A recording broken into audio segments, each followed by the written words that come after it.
भारतातील बांगलादेशींचं बांगलादेशातच पुनर्वसन हे महत्त्वाचं आहे. टाटा इन्स्टिट्यूटचा अहवाल असल्याचा सोमय्या यांचा दावा आहे.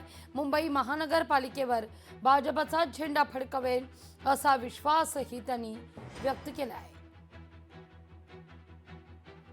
महाराष्ट्रात आपण 2,24,000 त्या अपात्र बांगलादेशी घुसखोर जन्म प्रमाणपत्र घोटाळा काढलाय.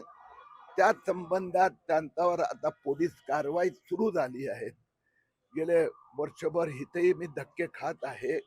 तर परभणी जिल्ह्यात त्याचा पाठपुरावा करण्यासंबंधात आज डिटेलमध्ये चर्चा झाली. आज मी 109 लोकांची यादी दिली की ज्यांनी आधार कार्डवर एक जन्मतारीख आहे आणि जन्म प्रमाणपत्र दुसऱ्याच तारखेचं घेतलं. तर ह्याच्यावर आता पोलीस कारवाई सुरू होणार. महाराष्ट्रात 2,24,000 प्रमाणपत्र रद्द झाले आहे.